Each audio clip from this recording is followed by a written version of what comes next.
Hi, today we're going to look at some stances. Your stances, most people that do traditional martial arts, Chinese, Japanese, Korean would know that the first thing you begin with is your stances. So we're going to look at the most fundamental stance within our school of martial arts training, and for many of you it would be the same stance, which is horse stance, mabu.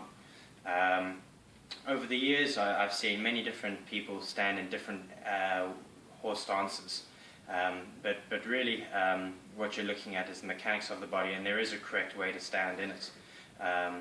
And it's very important to pay the attention to it. So I'm not going to go into much of it. I'm not going to go look at the breathing and things, just look at the basics of it.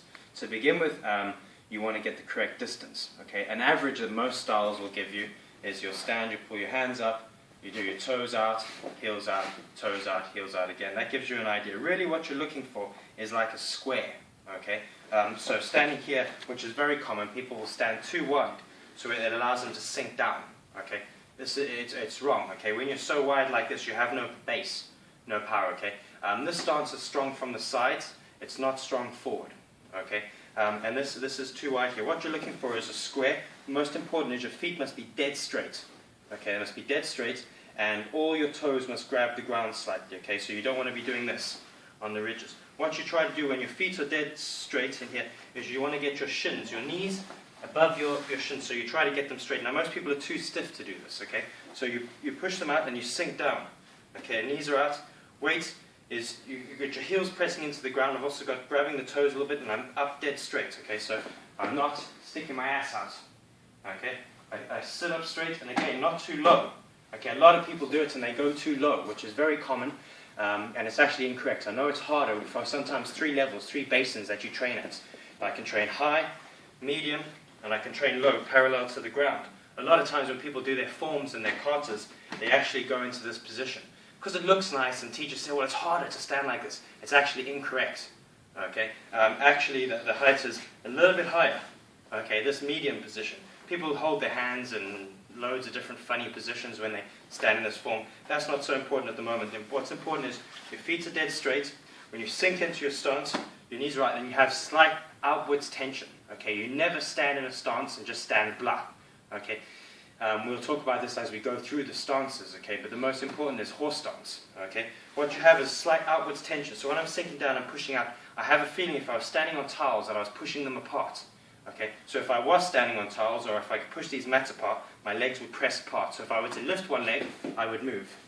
Okay, because I'm sinking, I'm heavy, breath from here, knees out, sunk, head up, ass not in, up straight, ears pressed from shoulders, shoulders drop down, and knees pressed out, and sit. Okay, again, incorrectly done, people stand this way, which is not a method for our horse stance. Okay. For mabu, it's dead straight, and a problem is people do this with their waist. To make it easier. Okay, you must sit, but not back like this. Okay, and again, don't go so wide that you can go low. Very common. Okay, and then when people stand, they do this. You see? I push my pelvis forward, and it takes the pressure off the thighs. Okay, it's incorrect. Okay, stand with the stance correctly, like this. This stance here for 10 minutes is for a beginner level. Okay, in the correct position. Dead straight, shins out, feet, toes grabbing the ground. Big toe and little toe. Okay, so practice it. Again, practice the correct method. Very common is for people that have changed their stances because they do it for show. Okay, it looks nicer.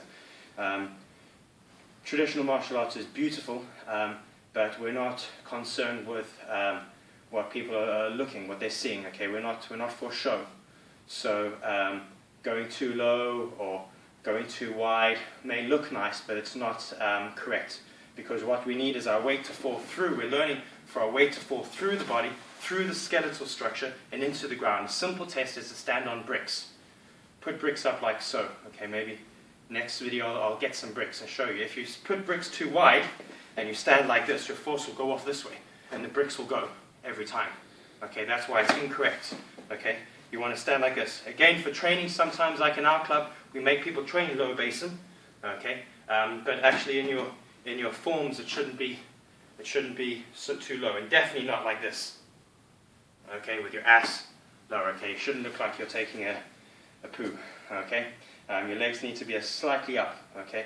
So again, the height of it is very important, okay? Not too low, slightly up, okay? If you actually go too low and you go dead parallel to this point here, you'll feel the power will come here. When I go here, the weight goes into my knees, and actually I'm not in my legs now, okay? And so actually this is comfortable, okay? Here, now that's hard, okay? Now I'm working correctly. Too low, definitely too low, okay? So, try it out for yourself, pay attention. All you have to do is look at some of the old pictures of the old masters. If you can find them, you'll notice the way they stand. Shins are in one line, and the height. Then you look at modern wushu and modern training. People have widened the stance and they've gone too low, okay, which is not correct for the horse stance practice. Okay, thank you.